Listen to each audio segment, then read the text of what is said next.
established started in 2022. That was the first year after KPL was stopped for a few years. So revamping KPL, Maharaja Trophy was initiated, and the first year it was a sponsorship model.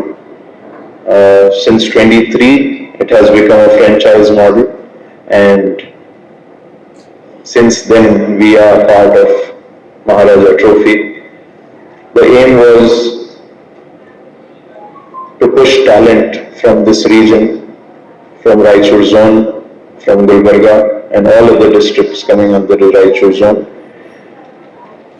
The talent which is untapped, the talent which is very raw, the aim is to bring those players into the highlighted tournaments like Maharaja Trophy. And that is the main aim why we got into it. As many people have questioned that what is the benefit of taking a franchise team. The main benefit is to support KSCA. Number one, KSCA is a non-profit organization which runs cricket in Karnataka, and to support it, because my father was passionate about cricket, and so are we, and we wanted to also fall in line and contribute wherever, however we can.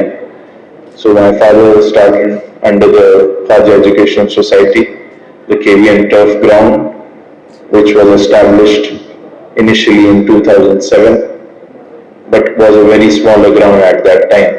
Lights with facilities like 11 turf wickets, stands.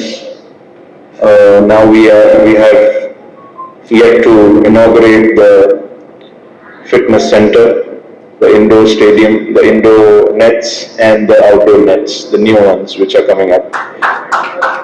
So ಸಾಯಂಕಾಲ ಬನ್ನಿ ನೋಡಿ ಅಂತ ಹೇಳಿದ್ದಾರೆ, ಅಲ್ಲಿ ತನಕ ಸ್ವಲ್ಪ ಕಾಯೋಣ, ನೋಡಾದ್ಮೇಲೆ ಸ್ವಲ್ಪ decide ಮಾಡೋಣ. ಅದು ಆ ಡಿಸಿಷನ್ ತುಂಬಾ ಇಂಪಾರ್ಟೆಂಟ್ ಡಿಸಿಷನ್ ಆಗುತ್ತೆ. ಯಾಕಂದ್ರೆ ಅದು ಗ್ರೌಂಡ್ ಆಮೇಲೆ ಲೈಟ್ಸ್ ಎಲ್ಲ ತುಂಬಾ ಚೆನ್ನಾಗಿದೆ ಅಂತ ಹೇಳಿದ್ದಾರೆ, ಎಲ್ಲ ಕೋಚಸ್ ಪ್ಲೇಯರ್ಸ್ ಎಲ್ಲ ಹೇಳಿದ್ದಾರೆ. ಬಟ್ ಒಂದು ಇಂಟರ್ನ್ಯಾಷನಲ್ ಸ್ಟ್ಯಾಂಡರ್ಡ್ ಅಥವಾ ಒಳ್ಳೆ ಕ್ರಿಕೆಟ್ ಪಂದ್ಯ ನಾವು ಒಂದು ಆರ್ಗನೈಸ್ ಮಾಡಬೇಕು ಅಂದ್ರೆ, ಈಗ BCCI ಇಂದ ಮ್ಯಾಚ್ ರೆಫ್ರಿ ಅಂತ ಕಳಿಸ್ತಾರೆ. ನಮ್ಮ ಅಖಿಲ್ ಇದರಲ್ಲ, ವೆಟ್ರನ್ ಮೆಂಟರ್, ಅವ್ರು ಬಂದು ಅವರು ಅದನ್ನ ನೋಡ್ತಾರೆ ಎಲ್ಲಾ ಕಡೆ. ಬರೀ ಗ್ರೌಂಡ್ ಪಿಚ್ ಒಂದೇ ಅಲ್ಲ ನೋಡೋದು, ಅದ್ರ ಸುತ್ತಮುತ್ತ ಸೌಲಭ್ಯಗಳು ಇದೆಯಾ, ಕೊಡಕ್ಕಾಗತ್ತಾ, ಆಮೇಲೆ ಅಲ್ಲಿಗೆ ಆಕ್ಸೆಸ್ ಹೇಗಿದೆ ಎಲ್ಲಾ ಕಡೆಯಿಂದ, ಎಲ್ಲಾನು ನೋಡಿ ಡಿಸೈಡ್ ಮಾಡುವಂತ ಒಂದು ಅದು ಡಿಸಿಷನ್ ಆಗುತ್ತೆ.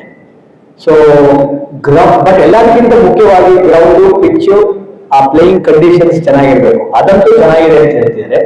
ಸೊ ಮಿಕ್ಕಿದ್ದೆಲ್ಲಾನು ಅದು ಒಂದು ಸಿಚುವೇಶನ್ ನಾವು ಕ್ರಿಯೇಟ್ ಮಾಡಿ ಅದನ್ನ ಪ್ಲೇಯರ್ಸ್ ಬರಕ್ಕೆ ಹೋಗಕ್ಕೆ, ಅಫಿಷಿಯಲ್ಸ್ಗೆ, ಪ್ಲೇಯರ್ಸ್ಗೆ ಎಲ್ಲ ಸೌಲಭ್ಯಗಳು ಬಂದಾದ್ಮೇಲೆ ಖಂಡಿತವಾಗ್ಲೂ ಸಾಧ್ಯ ಆಗುತ್ತೆ. ಕಲಬುರಗಿಯಲ್ಲಿ ಏರ್ಪೋರ್ಟ್ ಹತ್ರ 13 ಎಕರೆ ಬಸವರಾಜ್ ಪಾಟೀಲ್ ಎಂಬುವರು ದೇಣಿಗೆ ರೂಪದಲ್ಲಿ ನಮ್ಮ KSCAಗೆ ಕೊಟ್ಟಿದ್ದಾರೆ. ನಾವೇನು 25 ಎಕರೆ ಹೇಳ್ತಾ ಇದ್ರಿ, ಬರೀ 25 ಎಕರೆ ಕೊಡ್ತೀವಿ ತೊಗೊಳ್ತೀವಿ ಅಂತ ಹೇಳಿ ಮಾಧ್ಯಮದಲ್ಲಿ ನಮ್ಮ KSCAಲಿ ಯಾವುದೇ ದಾಖಲೆಗಳಿಲ್ಲ. ಎರಡನೇದು, ತಾವು ಕೋಚ್ಗಳ ಬಗ್ಗೆ ಹೇಳಿದ್ರಿ. ಈಗಾಗಲೇ ವೆಂಕಟೇಶ್ ಪ್ರಸಾದ್ ಅವರ ನೇತೃತ್ವದಲ್ಲಿ ನಾವು ಅಕಾಡೆಮಿ ಸ್ಟಾರ್ಟ್ ಮಾಡಿದೀವಿ. ನಮ್ಮ ರಾಯಚೂರಿನಲ್ಲಿ 2 ಸೆಂಟರ್ ತೆಗೆದಿದ್ದೀವಿ. ಒಂದು ಮಾಣಿಕ್ ನಗರ, ಇನ್ನೊಂದು ಬಾಗಲಕೋಟೆ. ಸುಮಾರು 125 ತಂಡವನ್ನು ನಾವು ಅಕಾಡೆಮಿ ಮುಖಾಂತರ ಮಕ್ಕಳಿಗೆ ಒಳ್ಳೆ ಕೋಚಿಂಗ್ ಕೊಡುವಂತ ವ್ಯವಸ್ಥೆ ಮಾಡಲಾಗಿದೆ.